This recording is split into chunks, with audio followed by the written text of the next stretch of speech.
Assalamualaikum warahmatullahi wabarakatuh. Perkenalkan, kami dari kelompok 3 Pendidikan Dasar Kemaritiman. Perkenalkan, saya Ana Firman Azkia. Saya Olivia Nugraha. Saya Gina Gloria. Saya Davan Nitri. Saya Satrio Adul. Di sini kami akan menjelaskan tentang potensi kemiliteran dalam bidang kemaritiman serta potensi bawah laut Indonesia yang ada di wilayah Indonesia.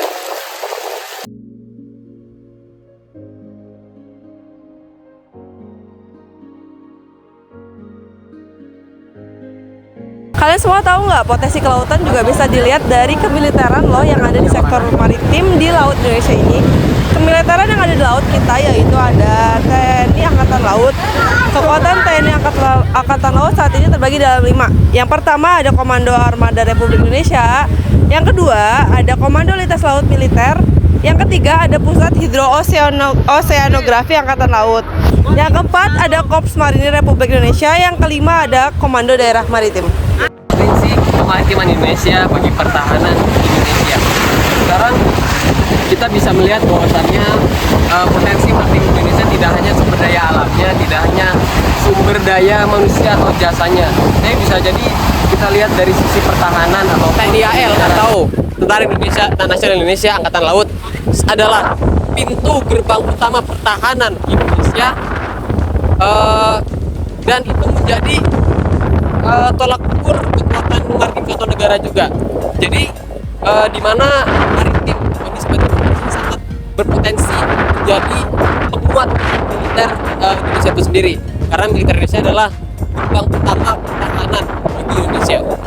Kemudian apa militer bagi Indonesia sangat penting, terutama militer Angkatan Laut, karena bisa kita lihat dari sejarah, yaitu ada operasi Trikora, Tri Komando Rakyat, yang dimana dilaksanakan pada tanggal 19 Desember 1961 sampai 15 Agustus 1962, di mana di sana Indonesia melakukan operasi militer terbesar, operasi amfibi militer terbesar yang pernah dilakukan Indonesia untuk membebaskan Irian Jaya.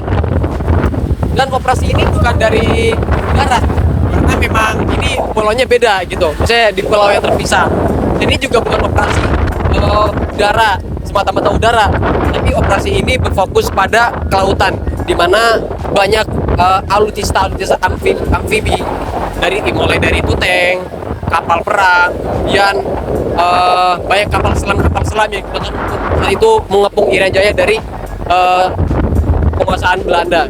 Jadi dari sejarah itu sendiri kita bisa lihat bahwasannya maritim ini menjadi pendukung bagi Indonesia untuk memperkuat pertahanannya, sekaligus juga sarana bagi TNI Angkatan Laut untuk memperkuat dirinya, memperkuat alutsistanya, sekaligus memperkuat istilahnya kayak power. Dan ini juga bisa meningkatkan sea power satu negara, di mana sea power ini adalah kekuatan laut yang dimiliki setiap negara.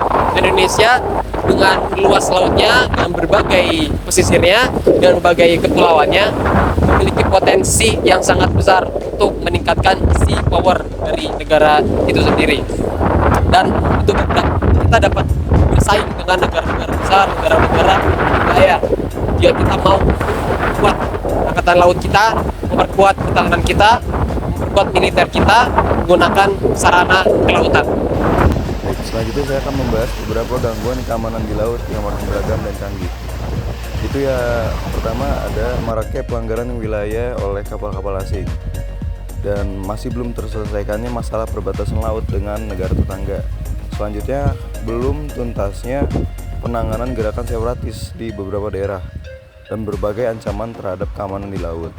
Pada aspek pembinaan kemampuan dan kekuatan, kita dihadapkan kepada material tempur yang terbatas dengan usia rata-rata telah melewati batas daur hidup, sehingga membutuhkan biaya besar untuk menyiapkannya.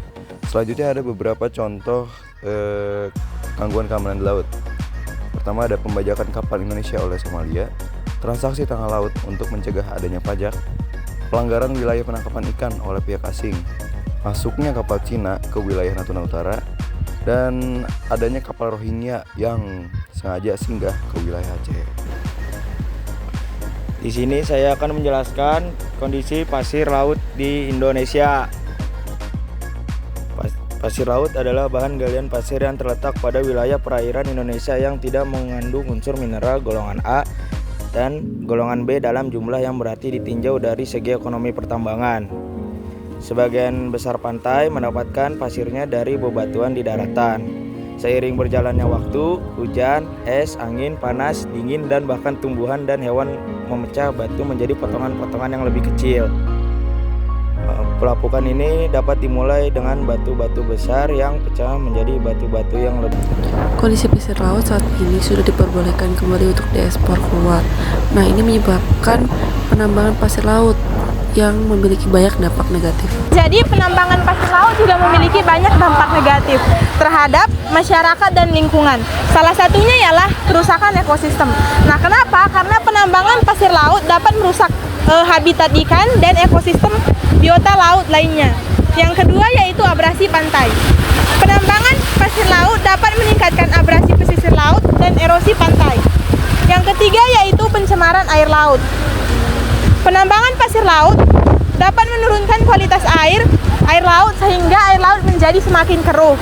Yang keempat itu ialah ancaman terhadap pulau-pulau kecil karena penambangan pasir laut dapat mengakibatkan ataupun mengubah kontur dasar laut. Yang kelima yaitu kelangkaan pangan. Penambangan pasir laut dapat menyebabkan hilangnya lahan pertanian di daerah pesisir. Yang keenam yaitu menimbulkan turbulensi yang menyebabkan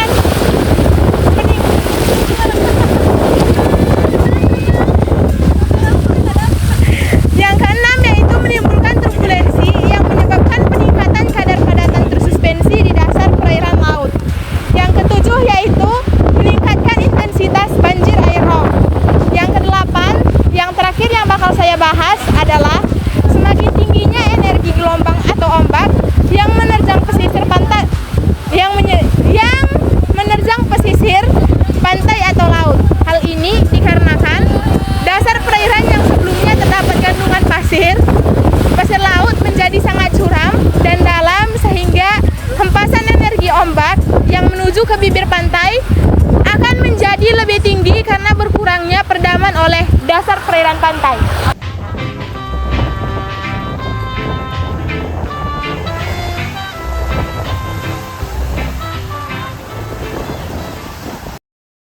Sekian dari kelompok kami, kurang lebihnya mohon maaf. Terima kasih sudah menonton. Assalamualaikum warahmatullahi wabarakatuh. LK Jaya.